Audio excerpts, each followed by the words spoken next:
If you're watching this, you're 100% a horror fanatic and we approve. Let us know where you are watching this from and be a part of our community. Don't forget to like and subscribe. Your support means everything. Let's start. Back when I was in middle school, I used to spend the night at my friend's house pretty often. Like most kids our age, we loved staying up way past bedtime, whispering and laughing when we were supposed to be asleep. The only problem? The bathroom was right next to his parents' bedroom. And if we accidentally woke them up during one of those late-night bathroom trips, we'd be in for a lecture, or worse, they'd shut our whole sleepover down. So we came up with a workaround. Instead of risking the creaky floorboards and doors near their room, we'd quietly sneak out through the basement door and use the woods behind his house whenever nature called. It wasn't the most glamorous solution, but it worked. Plus, the basement door was almost always unlocked. We had a bad habit of forgetting our keys and locking ourselves out, so his parents usually left it that way. On this particular night, things got a little weird. His older brother was hanging around the house. He was the type who loved to mess with us, barging in through the basement door, scaring us, generally being annoying. So, this time we decided to lock the door behind us. We knew it probably wouldn't keep him out for long. He had a key, but maybe it would slow him down, take some of the fun out of it for him. Everything was fine for a while, but around midnight, we heard the basement door handle start to rattle. At first, we rolled our eyes, figuring it was just his brother being his usual annoying self. But the rattling didn't stop, kept going off and on for a solid 5 minutes. Eventually, we got fed up. We marched over to the door, knocked on it hard, and yelled for him to knock it off. Silence. That seemed like a good sign. Maybe he got bored and wandered off. But 10 minutes later, the jiggling started again. It was faint at first, but persistent. Over and over, someone kept trying the door. This continued for nearly 2 hours. We yelled. We banged on the door. We told him to stop. But whoever was out there just kept messing with the handle. At some point, we just gave up. We figured if we ignored him, maybe he'd get bored and leave us alone. But even when we stopped reacting, the rattling continued, for another 30 minutes at least. It felt like forever, but finally, it stopped. The rest of the night passed quietly, and we eventually drifted off to sleep. Fast forward to around 9 a.m., the usual morning chaos of a sleepover. People were groaning awake, stretching, looking for snacks, and, of course, making a beeline for the bathroom after all the soda we'd downed the night before. As I walked out of the room, I reached for the basement door to pull it shut behind me. And that's when I noticed something wasn't right. The doorknob felt rough under my fingers, like the metal was scraped up or damaged. Curious, I leaned in for a closer look. Around the keyhole, the metal was completely mangled. Deep scratch marks covered the area, and the lock itself looked bent and warped, like someone had been seriously trying to break it open. I called my friend over, pointing it out. His eyes widened. He said he hadn't noticed it before. We both exchanged a nervous glance. His brother was annoying, but even he wouldn't go that far just to pull a prank. We didn't want to get blamed for the damage, so we went upstairs and told his parents everything that had happened. His dad listened quietly, then went downstairs to check the door himself. A minute later, he came back up, his face pale, jaw tight, and immediately reached for the phone to call the police. That's when it hit us. It wasn't his brother at the door last night. Someone had been outside trying to force their way into the house, while we were all inside, awake, and aware that someone was messing with the door. The police came by not long after. They inspected the damage, took down statements, but without catching the person in the act, there wasn't much they could do. I've had scary experiences before, but this one shook me more than I care to admit. What really creeps me out is the thought that whoever it was, they knew we were inside. They knew people were awake, and they still kept trying to get in. To this day, I have no idea who that person was, or what they planned to do if they had managed to break through that door. And honestly, I don't want to know.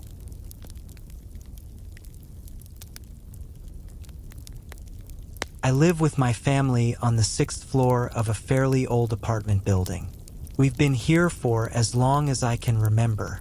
The unit next to ours belongs to a rather unfriendly woman who doesn't live there herself. She rents it out. The real problem is that she seems to always rent it to the worst kinds of people, the sort that bring serious trouble. I'm talking about drug dealers, constant arguments, even police showing up at odd hours. This happened several years back when I was around 15. For context, I'm a girl and English isn't my first language, so I hope I explain this well. A new couple had just moved into the apartment next door. They looked to be in their late 30s, maybe early 40s, and they had a little girl with them. Couldn't have been older than 6. The wife introduced herself when they first arrived, and honestly, she seemed friendly enough. They mostly kept to themselves, which was perfectly fine by us. But it didn't take long before the problems started. Within a few weeks, loud music started blaring from their apartment. Not just during the day, but deep into the night. It wasn't technically against the building rules, but having to hear pounding bass through the walls for hours on end got old really fast. The worst part, though, was the constant shouting. It was almost always the man yelling. Angry, aggressive, sometimes at his wife, sometimes just at no one in particular. Soon, they started leaving their front door wide open. Every time we walked down the hall to use the elevator, there they were, the man lounging around in nothing but his underwear, smoking. It was weird, especially when we had guests coming over. Imagine inviting friends or relatives over and having them pass a nearly naked man loitering by your front door. And the smoking, that was another nightmare. It wasn't just a little cigarette smoke drifting through the hall. It was so heavy it seeped into our apartment. You could literally see the haze lingering in the air. I don't mind weed, personally. I've tried it a couple of times myself. But the amount they smoked was insane. My mom was especially worried because of my little brother. He was only 4 at the time, and none of us wanted him breathing that stuff in constantly. We tried to be patient. Most people who rented that apartment never stayed long anyway. We figured they'd be gone within a year like the others. Then came the day that still haunts me.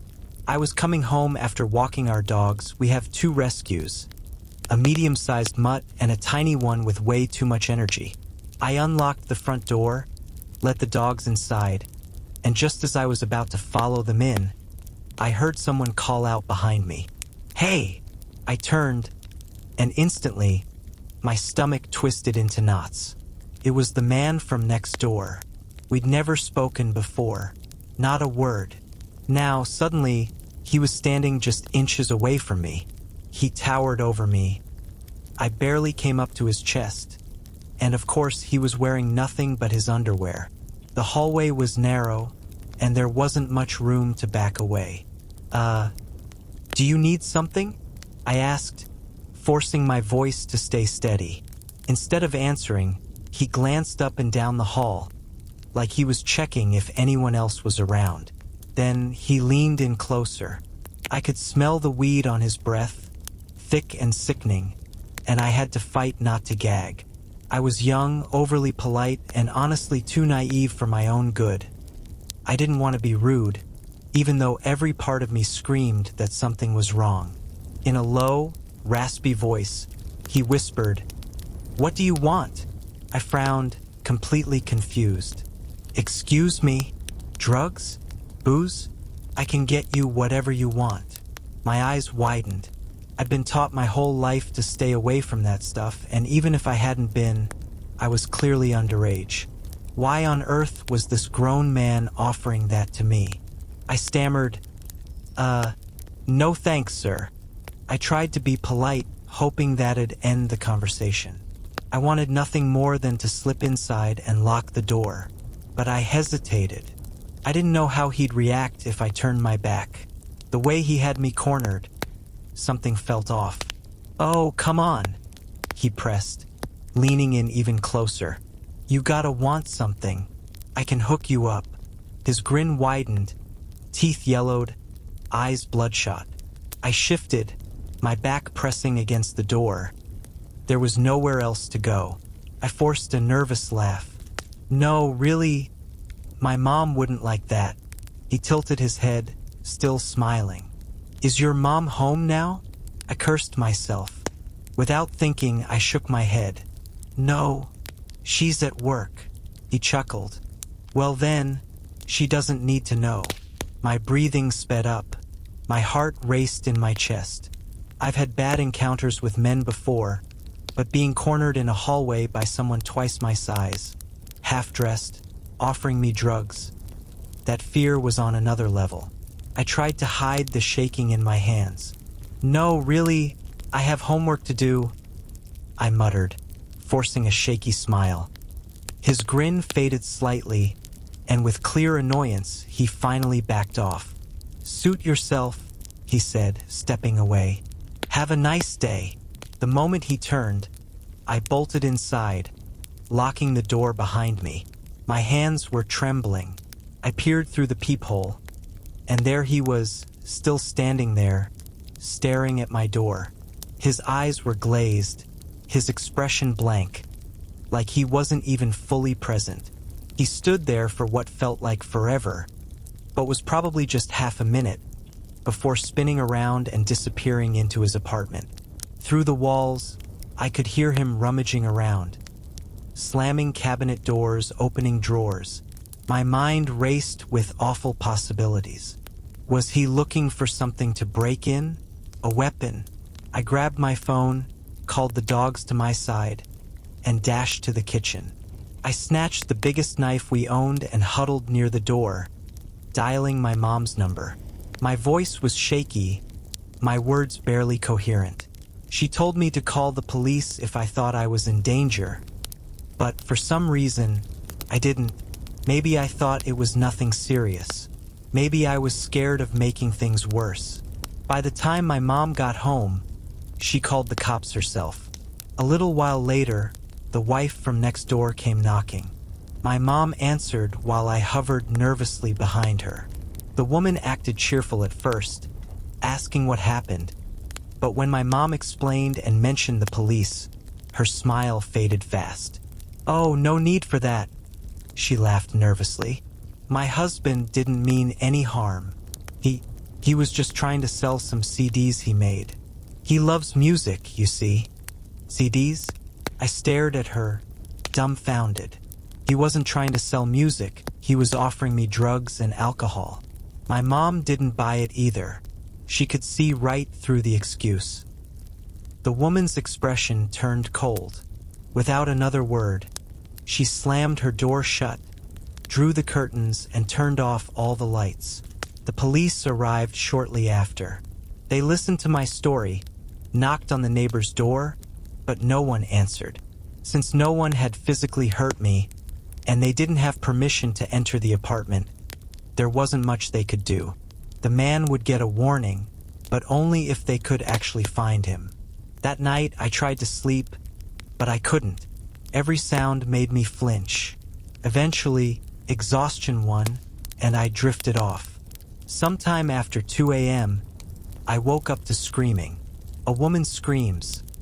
Loud, panicked, gut-wrenching. I jumped up, heart racing. I heard my mom move to the window, then come to my room. "Stay here," she whispered. I didn't argue. I stayed put, wide-eyed, my ears straining for every sound. The next morning, my mom sat me down at the kitchen table and explained. The man from next door had jumped out of their 6th-floor window during the night. The screams we heard were his wife, watching him climb onto the ledge and fall. There was nothing she could do to stop him. I felt sick to my stomach. A heavy wave of guilt washed over me, as ridiculous as that might sound. Part of me couldn't help but wonder if this was somehow my fault. After that, my mom hated leaving me home alone, but money was tight. She couldn't exactly quit her job. I stayed home for days, too shaken to go to school, looking after my little brother. Then, a few days later, there was another knock at the door. I peeked through the peephole. It was the wife. Her eyes were bloodshot, her face gaunt, a cigarette dangling from her fingers. She paced the hall, muttering to herself.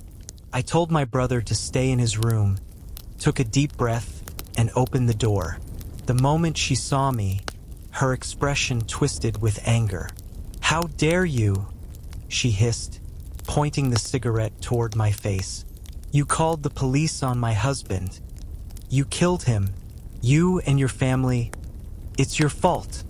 She ranted, accusing me of being scared of men, of overreacting, of ruining their lives. Today, I'd slam the door in her face. But back then, I was too young, too naive, too eager to please. "I'm sorry," I whispered, tears stinging my eyes. I didn't mean to." Her face contorted with rage. "You're nothing but a little brat. I hope you, your mother, and your brother get sick and die for what you've done." I didn't respond. I just stood there, trembling, eyes on the floor, convinced it really was my fault.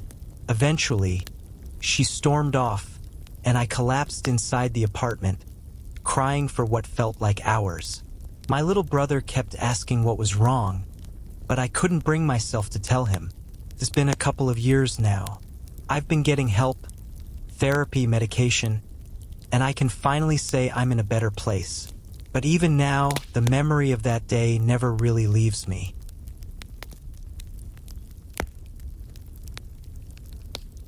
This happened nearly 5 years ago. I'm 22 now, and I no longer live in that neighborhood. But just yesterday, when I went to visit my parents, I saw someone that instantly brought the memory rushing back. Before I tell you what happened, you need a little context. I grew up in a rough part of a developing country. Outsiders considered our neighborhood one of the worst places to live, but if you actually lived there, you'd know most people looked out for each other. Even those with criminal records were usually polite, at least toward the locals.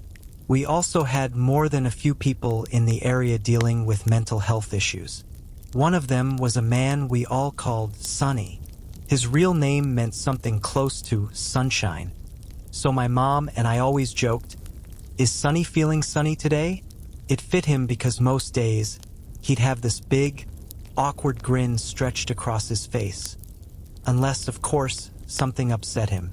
That only happened a few times a year, but when it did, it was unsettling.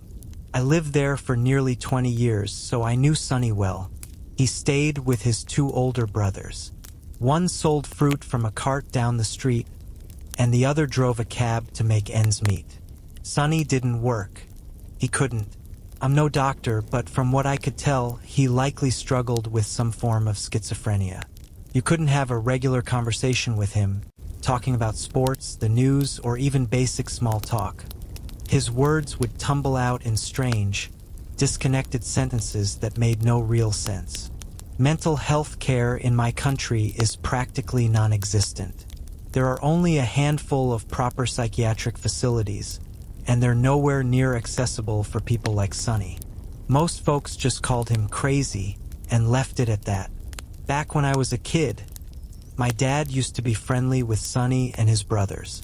He would slip Sonny a few bills so he could buy cigarettes or snacks, especially because the older brother, the taxi driver, had a family to support in another city, and the fruit seller barely scraped by.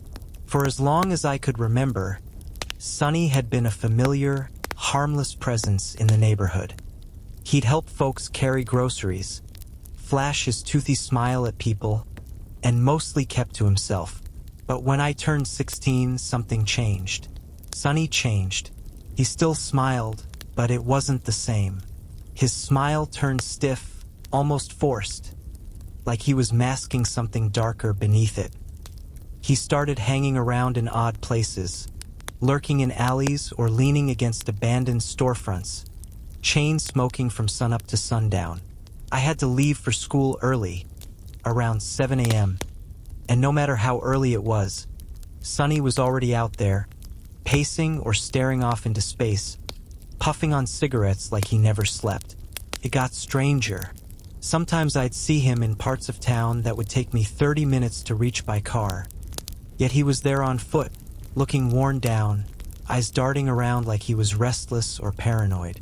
But the worst part? He started watching me. At first, I tried to brush it off, telling myself he was just harmless old Sonny. But the way he stared, it wasn't right. His eyes would lock onto me, that unsettling smile plastered across his face, and he'd track my movements, never turning his head, just watching, always watching. Sometimes, as I walked past, he'd even walk backwards, pressing his back flat against walls or hiding behind poles, never breaking eye contact. His whole demeanor grew more and more disturbing, and his outbursts became frequent.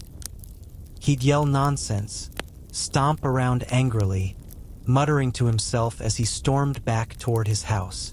But I never truly felt scared of him. Not yet. The real incident happened when I was 18. It was an ordinary day. My family had gone out for the afternoon, leaving me home alone to study. I'm pretty sure Sonny saw them leave. He was loitering in his usual spot, watching their car pull away. Around lunchtime, I decided to run to the market to grab groceries. The fruit stalls were close by, near where Sonny's brother worked, and the butcher shop was just a short walk away from there. As I picked out some vegetables, I spotted Sonny nearby, lingering by his brother's cart, staring straight at me. I avoided eye contact, paid for the meat, and headed home. But he followed me. At first, I wasn't alarmed. Our houses were close together, so it made sense we were walking the same way. But as I passed his house, I expected him to stop. He didn't. I could hear his footsteps right behind me, slow and steady, and when I glanced back, there he was, still staring, that eerie, unnatural smile stretched across his face.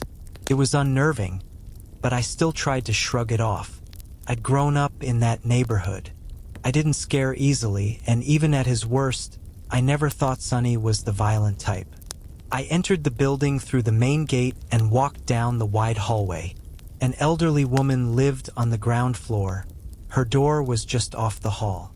I passed by quietly, turned right, and started climbing the stairs toward our apartment on the second floor. That's when I heard the front door creak open again. Quick, hurried footsteps echoed in the hallway below. Assuming it was one of the neighbors, I glanced over the banister to make space for them to pass, but it wasn't a neighbor. It was Sonny, standing at the foot of the stairs, his eyes wide, his face frozen in that terrifying grin. My heart dropped into my stomach. "What are you doing here?" I managed to ask, my voice shaky, but he didn't answer. Instead, he lunged. He scrambled up the stairs 2 at a time, his footsteps heavy, determined. I panicked and tried to run, climbing as fast as I could, but he grabbed my ankle and yanked me down. I crashed hard onto the steps. Pain shot through my arm and knee as I tumbled, and my back slammed into the concrete. Adrenaline flooded my system. I kicked and twisted, thrashing to break free. His grip was tight, but I managed to aim a hard kick at his forearm, screaming for help as loudly as I could. I kicked again and again, frantically trying to break his hold. Somewhere below, I heard a door creak open. The old lady's door. Her voice called my name from the bottom of the stairs. Sonny heard it too. Without a word, he let go and bolted, slipping past her apartment and disappearing out the door. I lay there, trembling, my elbow scraped and bleeding. The old woman called out again, her head peeking up the stairwell, asking if I was all right. I could barely speak. The fear, the pain, it was overwhelming. She offered to help with my injury, to clean me up inside her apartment, but I declined. I just wanted to get back inside, lock the door, and breathe. An hour later, when I'd calmed down and cleaned my wounds, I went to her apartment and asked for one favor. "Please," I begged, Don't tell my parents. If my dad found out, he wouldn't think twice.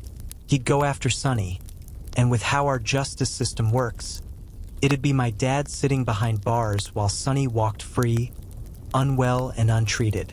She understood and promised to keep quiet. For the next couple of years, Sunny changed again. But this time it was different. He wouldn't look at me. If we crossed paths, he'd avoid me entirely, turning down alleyways or crossing the street just to stay out of my sight. The first few months after the incident, I was on edge, always checking corners, half expecting him to jump out at me. But he never did. Even now, years later, every time I visit that neighborhood, he still won't look my way. He stays distant, avoiding me like I'm the one who scared him. I hope it stays that way. I hope Sunny finds peace, and more than anything, I hope my country wakes up to the importance of proper mental health care. People like him need help before someone else gets hurt.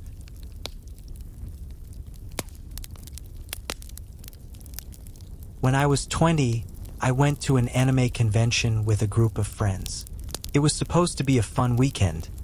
My 21st birthday was just around the corner, so my roommate gave me the green light to let loose and have drinks, as long as I stayed inside our hotel room or left only with someone I trusted. We were staying in a nice hotel, sharing a big room with several people. I'd been to plenty of conventions before. Most of the time they were great, aside from the occasional creepy comments about my cosplay or the random people who couldn't seem to respect personal space. That night, the party in our room was starting to fizzle out. The energy just wasn't there anymore, and I was already pretty tipsy. Feeling bored, I slipped out of the room to explore the lobby on my own. That's when I bumped into him. His name, or at least the one I gave him in my head, was Nathan. I never actually learned his real name. Nathan looked older than me, definitely an adult, though not by much. We crossed paths near a table full of manga. He noticed the book in my hand and smiled, saying it was one of his favorites. The thing is, I'm not much of a manga reader. I just like the artwork. I'm way more into anime, but I didn't want to be rude, so I let him talk.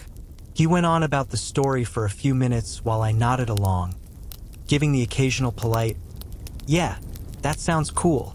Afterward, I wandered off for about an hour, exploring different parts of the convention before deciding to head back to the hotel room.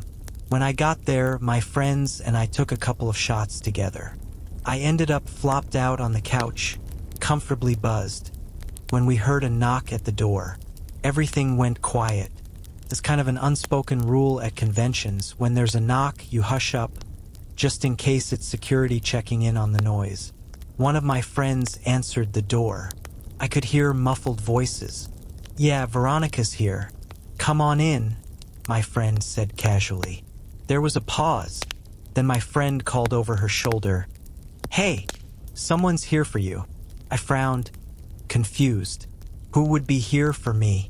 Now, I was drunk, so there were two big red flags I didn't catch right away. First, I never told Nathan my name. Our conversation earlier had been brief, and I definitely didn't share any personal info. Second, I never mentioned our room number.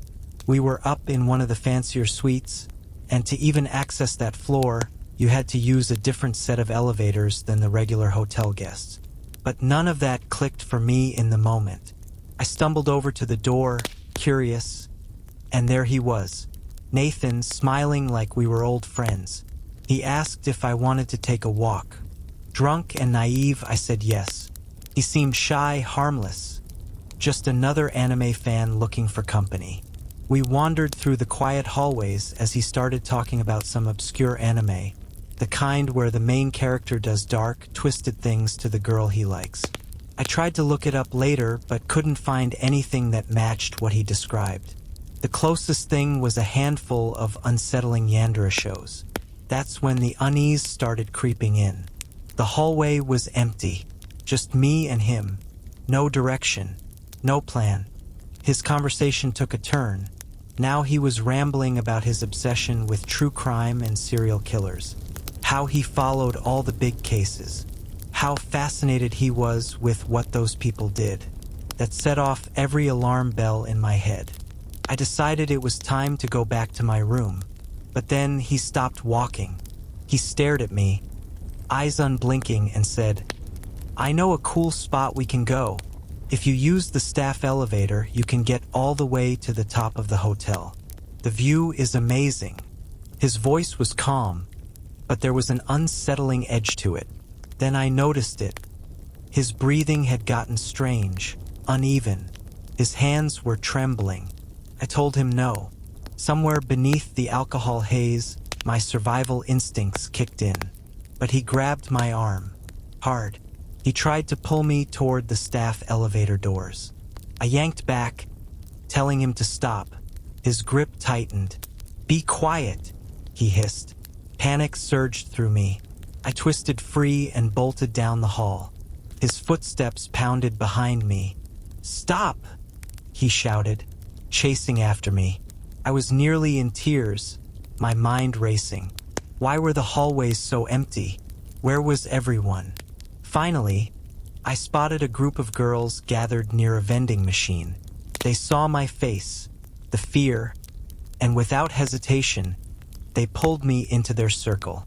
"Oh my God, your makeup looks amazing," one of them said loudly, linking her arm with mine. They surrounded me like a protective wall, asking about my hair, my cosplay, all while keeping me close. I could barely speak through my tears, but I managed to tell them what happened. When I looked back, Nathan was gone. I never saw him for the rest of the convention, but his presence haunted me. I never actually knew his real name. I just called him Nathan in my head. I reported the incident to convention security. My friends and I stuck together like glue after that, using the buddy system everywhere we went. The more I thought about that night, about his weird story, the hidden elevator, his obsession with serial killers, the more certain I became, if I had followed him to that amazing view, I don't think I would have come back.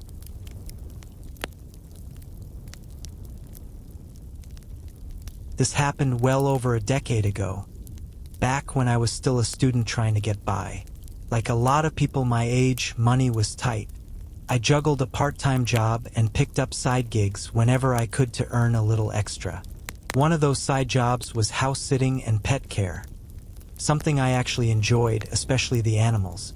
So, when a couple asked if I could watch their house and take care of their dog for a few days before they returned from vacation, I didn't hesitate to say yes.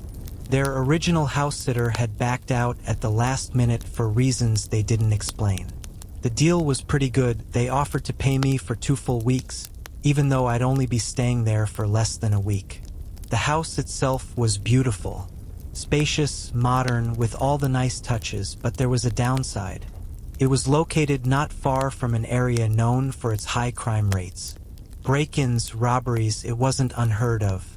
But I was young, a little too confident, and honestly thought, nothing bad's going to happen to me. The first 4 nights were quiet. I watched movies, lounged in the jacuzzi, and enjoyed the peace. The couple was scheduled to return on the 5th night, sometime late.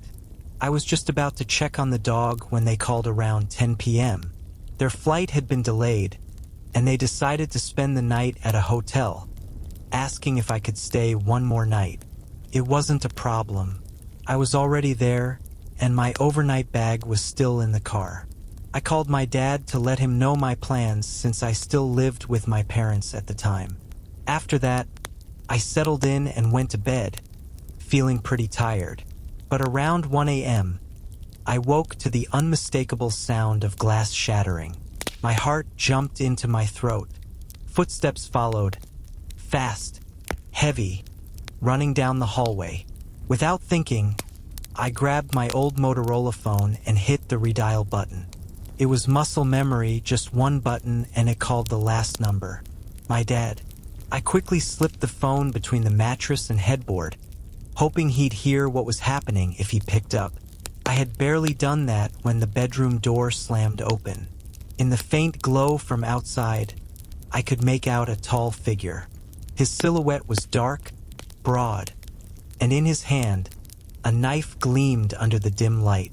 When he saw me, he lifted the blade and started toward me. For those unfamiliar with how things can go in places like South Africa, home invasions aren't just about stealing. They can turn violent, even deadly, if you resist or get in the way. I didn't have time to weigh my options. My body reacted on pure instinct. I threw my legs up as he lunged. When he got close enough, I kicked with everything I had. To give you some context, I wasn't exactly small. I stood at 6 feet 3 inches and weighed around 220 pounds back then. I hit the gym regularly, so I had strength on my side. The kick sent him flying backward. He crashed into the wall, and the knife clattered to the floor. Without wasting a second, I jumped on him, driving my knee hard into his face and slamming his head against the wall.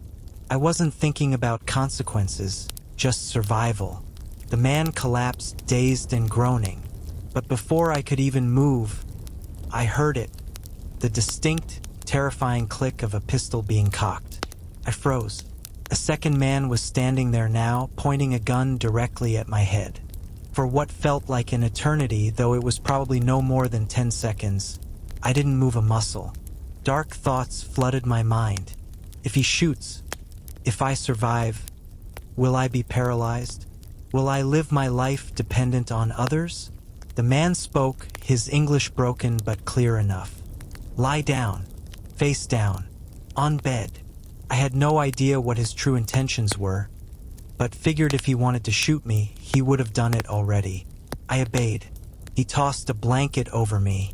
I curled into a ball against the wall, arms and legs tucked in, hoping to shield myself if things got worse.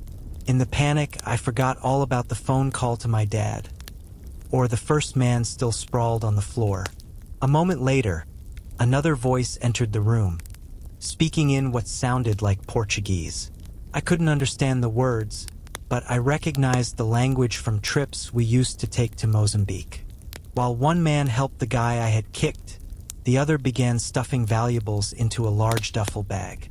Suddenly, screeching tires echoed from outside. A car pulling up fast, slamming to a halt at the gate, then shouting. A familiar voice. My dad. Panic spread through the intruders. They bolted for the back door, scaling the fence in a scramble to escape. But my dad wasn't empty-handed. I heard gunshots, several, though I knew my dad wasn't aiming to kill. If he wanted to hit them, he could have. Once they were gone, my dad came inside, phone in hand, already calling the police. It took them over an hour to arrive, citing some nonsense about not having a vehicle available. By then, I had calmed down enough to start searching for the dog. She was nowhere to be found. I grabbed a flashlight and searched the yard. When I reached the far corner, my heart sank. She was lying on the ground, lifeless. Later, we found out she had been poisoned. Sadly, it's a common tactic: disable the dog before a break-in. I was heartbroken, furious. But the police? They barely seemed to care. We gave our statements, but their interest was minimal.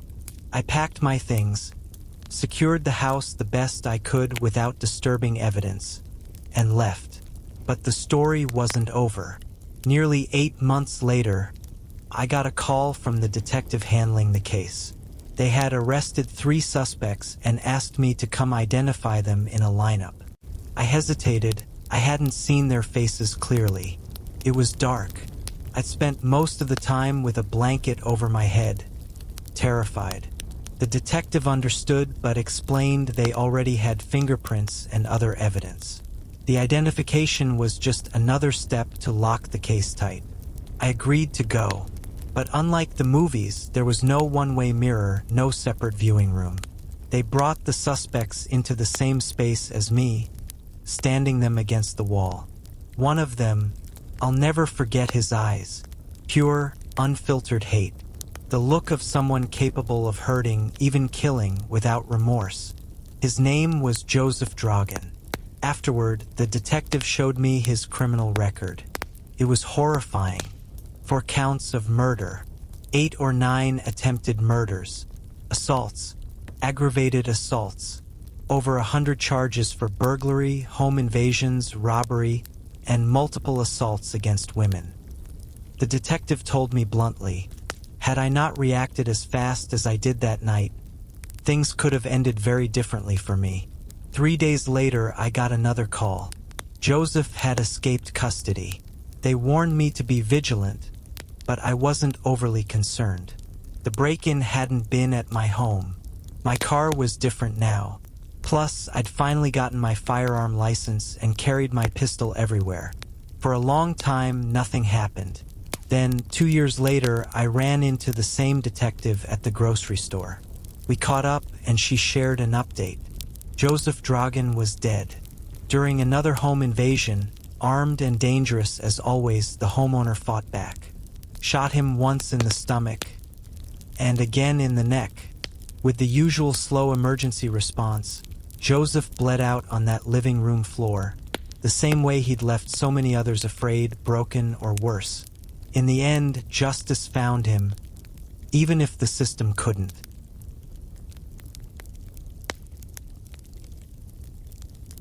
A few years back, I was living in a small apartment in a quiet corner of Paris with my ex-boyfriend.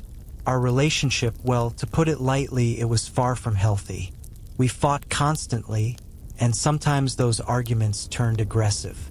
On top of all that, I was struggling with a chronic illness that kept me indoors most of the time. I barely saw my old friends. Most of them had drifted away when my health declined. Feeling isolated and stuck, I spent a lot of my days and nights online, just looking for a distraction. One evening, after yet another ugly argument with my boyfriend, the loneliness hit me hard. That's when I decided to hop onto a random chat site just to talk to someone.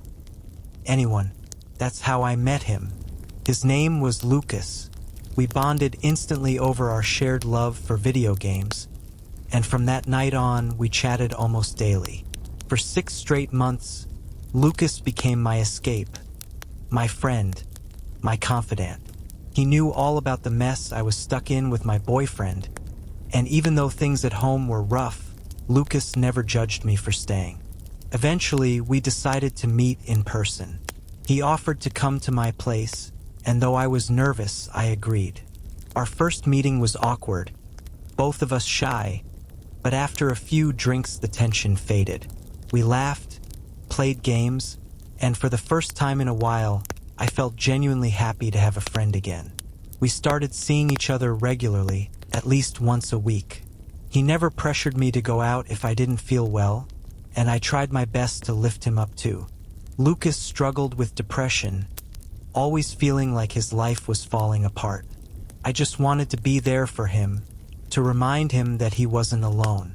When my 22nd birthday rolled around, my boyfriend decided to throw a party. He invited Lucas, the only friend I had nearby, but also brought along 10 of his own buddies. I wasn't thrilled about it. Big gatherings always made me anxious, and my boyfriend knew that. While everyone else drank and laughed, I spent the entire night cooking, cleaning, serving drinks, playing hostess for people I didn't even want in my home. It only got worse when my boyfriend humiliated me in front of his friends.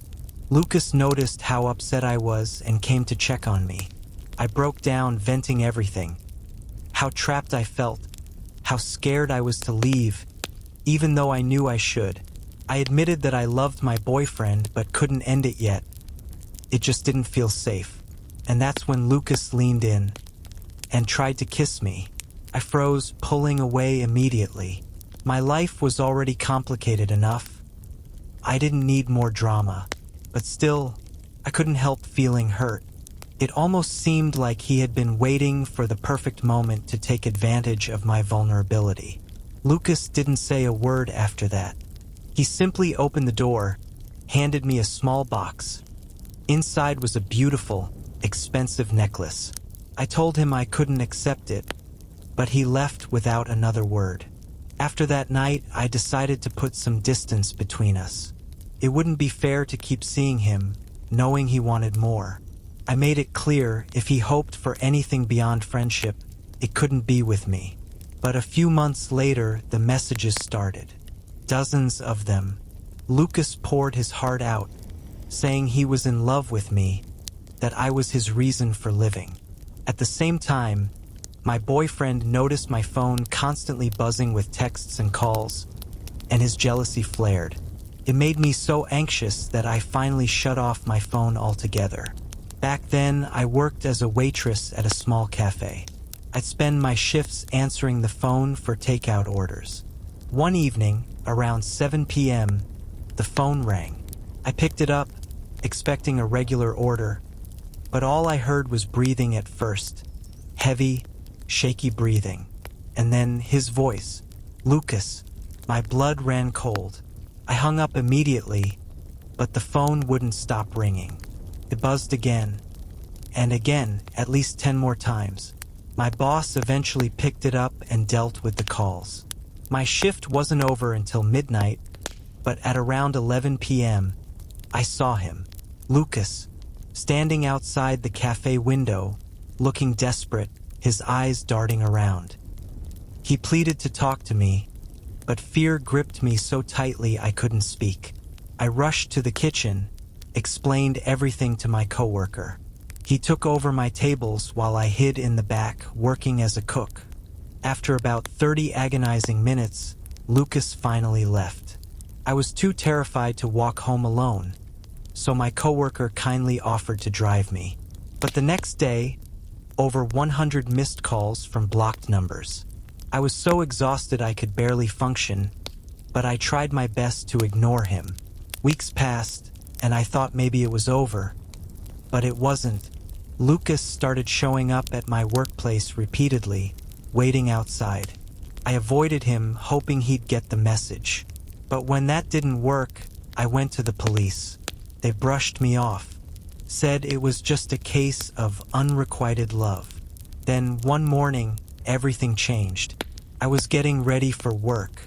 My boyfriend was gaming on his laptop when a message popped up. It was from Lucas. The text was filled with lies.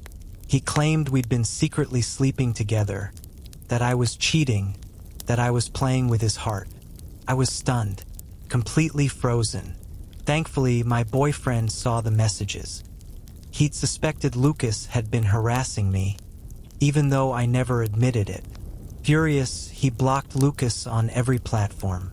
Later that day, I got a call from my boss saying I could start my shift 2 hours late. That meant I'd be home alone for a while, and I can't explain it, but an overwhelming sense of dread settled over me. My heart raced. My hands shook. I couldn't breathe properly. Then, the doorbell rang. Once, twice, over and over, more than 10 times. But I couldn't move. I sat on the floor, paralyzed, tears streaming down my face. I stayed silent, too afraid to even look through the peephole. Hours passed. The doorbell rang again. I had no choice. It was time to leave for work. I gathered every ounce of courage I had, opened the door, and there he was, Lucas. His eyes were bloodshot, and tears streaked his face. For some reason, in that moment I wasn't scared. I told him firmly I was leaving, but as I reached the stairs, he grabbed my arm, pulling me back. I shoved him away, pleading for him to let me go. He pressed me against the door, his voice low and dangerous. "If you won't talk to me, I'll go to your boyfriend's job. I'll tell him everything. Maybe he'll hate you like I love you, or maybe he'll kill me. Doesn't matter." I felt cornered, completely helpless. I didn't want to involve the police again. They'd already dismissed me. So I agreed to speak with him after work outside. He actually seemed calmer after that. Thanked me, left. At work, I told my boss and coworker everything. My coworker promised to wait outside after my shift, just in case.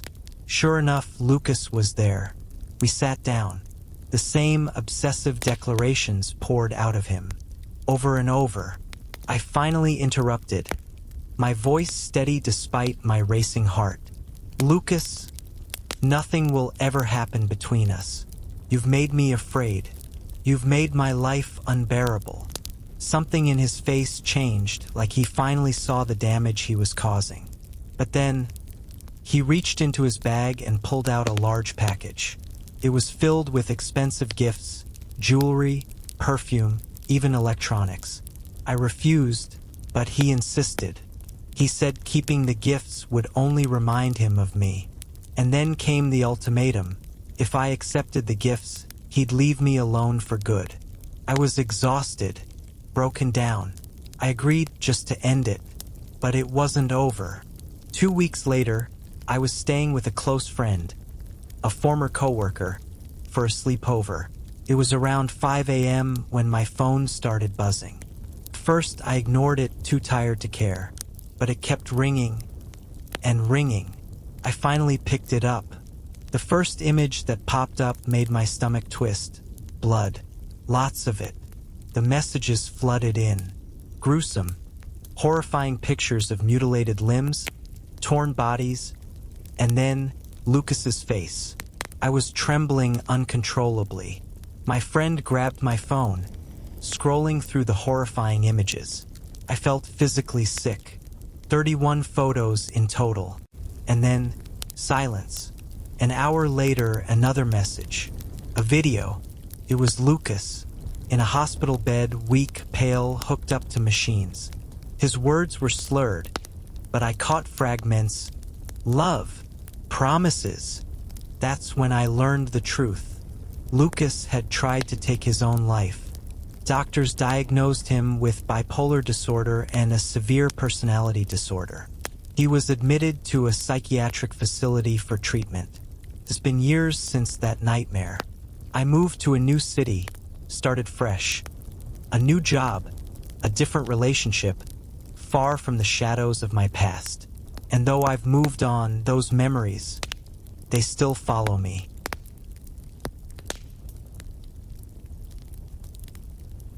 It was just a few days before Christmas when my mom asked me and my girlfriend to house sit for her while she and her boyfriend went on a week-long vacation. They'd been planning the trip for months, and all she needed from us was to keep an eye on the place and take care of her 2 dogs. We agreed without much thought. Honestly, it sounded like a nice little break from our own tiny apartment. My mom's house sits right on the outskirts of a small, sleepy town tucked away in rural New England. It's quiet out there, the kind of place where the loudest thing you usually hear is a snowplow passing by or the occasional neighbor's dog barking. The first few days were pretty uneventful, just how we liked it. It was on the 3rd night that things got weird. It was almost midnight. My girlfriend and I were lounging on the couch in the living room, lost in our own little worlds. She was glued to her phone, scrolling endlessly, while I was completely focused on playing Pokémon Shield on my Switch. The house was peaceful, the soft ticking of the clock on the wall the only sound breaking the silence. That's when we both heard it. Heavy, deliberate footsteps crunching through the snow outside. It was immediately unsettling. Whoever it was, they were wearing heavy boots and they weren't trying to be quiet. The steps stomped right up onto the front porch. I froze mid-game, and my girlfriend instinctively put down her phone. Now, to understand why this creeped us out so fast, you have to picture the house layout. The living room couch sits with its back to the front wall. On either side of the couch are large windows, and directly behind us is the porch. So when those footsteps stopped just beyond the wall, it felt like whoever it was standing right behind our heads. We stayed completely still, listening. The person shuffled around on the wooden porch, the boards creaking under their weight. Then they moved closer to the left window, only a few feet away, and let out a deep, guttural grunt. "GH, hell!" The voice growled, low and angry, like they were barely holding something back. My girlfriend and I sat frozen for what felt like forever, probably only 5 seconds, before snapping out of it.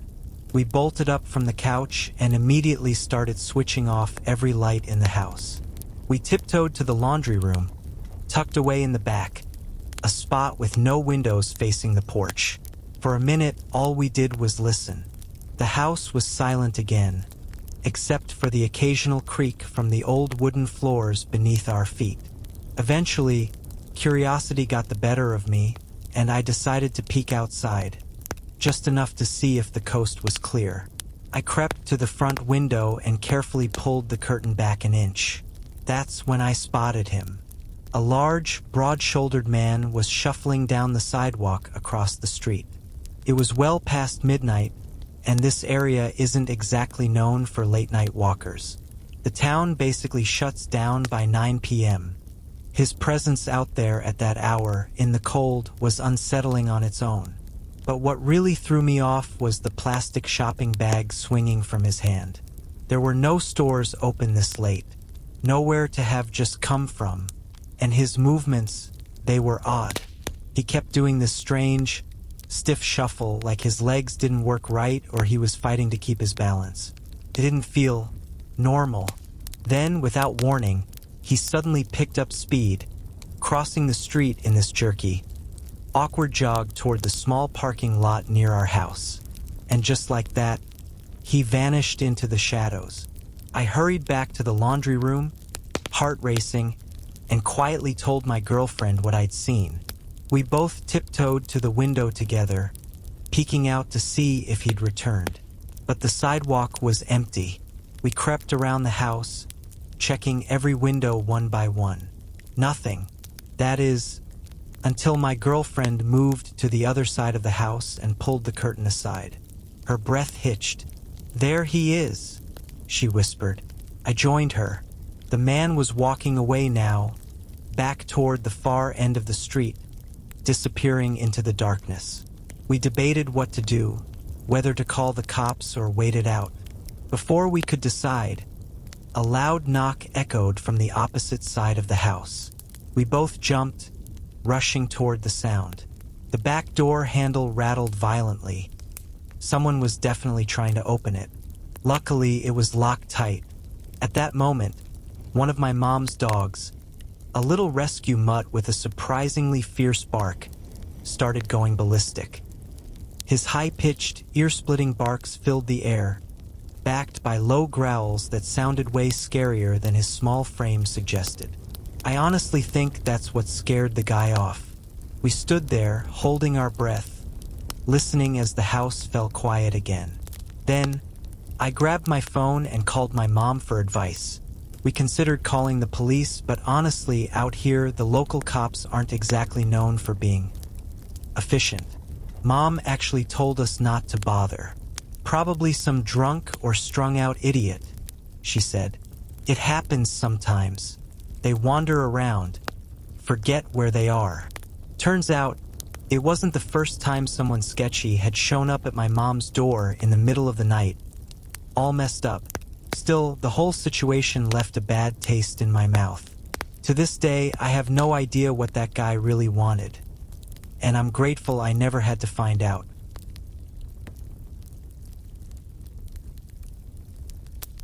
This happened nearly a decade ago, back when I was around 14 years old.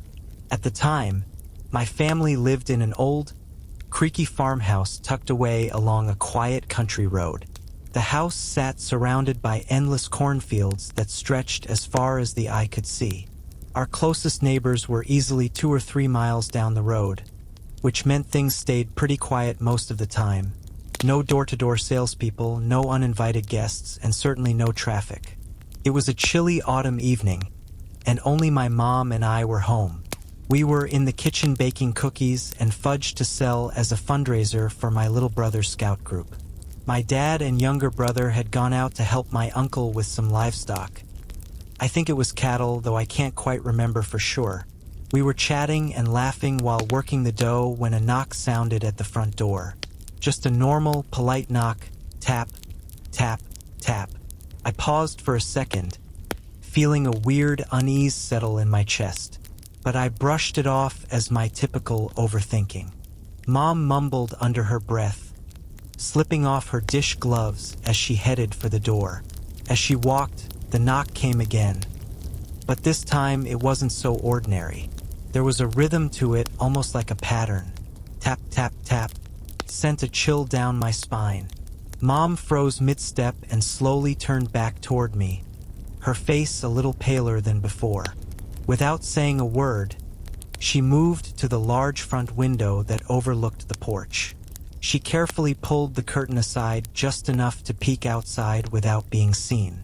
Then, shifting to the other edge of the window, she checked the driveway. I stopped rolling out pie crusts. Suddenly, dessert didn't seem important.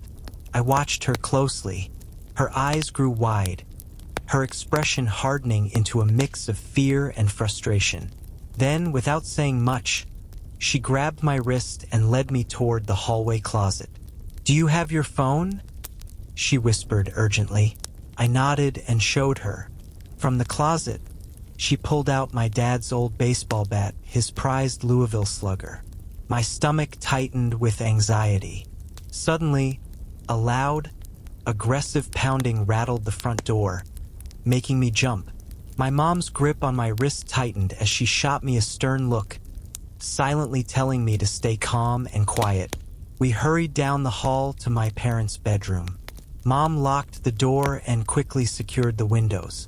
While she moved, she took my phone and started dialing, her hands steady but her eyes betraying her nerves. She handed me the bat and sat me down on the floor beside the bed, out of view from the door. Then, opening the closet, she pulled out the locked gun case. I could barely focus as fear twisted in my chest. She retrieved my dad's shotgun and loaded it with quick, practiced movements. Her hands didn't shake, but mine sure did. After ending her phone call, she helped me to my feet again. We quietly crept across the house toward the other side, near the bathroom. Mom handed me back my phone and gestured for me to go inside. She set the gun down for a moment and gripped my shoulders firmly, looking me dead in the eyes. "You have to listen to me, sweetheart," she whispered.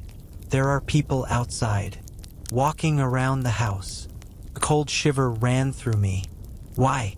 What do they want?" I managed to ask, my voice barely audible. "I don't know. But you need to stay in here, lock the door, and don't come out until I tell you. Understand?" I nodded quickly.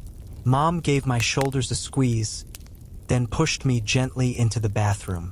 I heard her drag something heavy across the other side of the door, the old quartz storage chest we kept by the hall.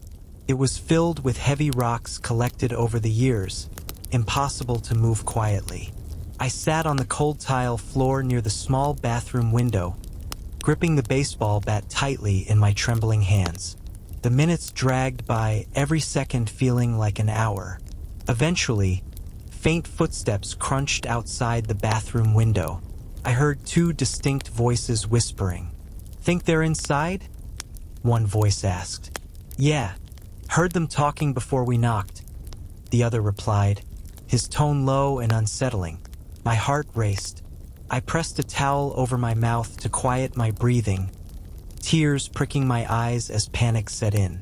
Who were these people? What did they want? A moment later, another voice hissed urgently, "Let's go. Cops coming down the road." I heard 3 sets of hurried footsteps retreating toward the front of the house. I sat there, gripping the bat, tears silently streaming down my face. Was it over? Were they gone? Minutes passed. Then came another voice, a deep, steady one from inside the house. My fear spiked. But then, from the other side of the bathroom door, I heard my mom's familiar voice. "It's me. The sheriff's here. They're gone." I'm moving the chest. I scrambled to my feet, unlocked the door, and flung it open. Mom and a uniformed sheriff were pushing the quartz chest aside. I rushed into her arms, sobbing with relief. The sheriff explained that his deputies were chasing the van that had been parked in our driveway. He needed to ask us a few questions. Mom agreed, and we all made our way to the kitchen, where the scent of forgotten, burnt cookies still lingered. While the sheriff took our statements, I finally learned what had made my mom so uneasy when she first peeked out the window. The man knocking on the door had been dressed casually, gym shorts and a tank top. Not exactly the look of a salesman or church visitor. She thought maybe he had car trouble, until she spotted the van parked in the driveway, angled so her own car couldn't get out. Inside the van, she saw another man in the passenger seat and one more leaning through the front window, talking to him. But what truly unsettled her was the subtle rocking of the van, as if more people were hiding inside. As we spoke, a deputy entered, his face pale and serious. "We caught up with the van," he told the sheriff.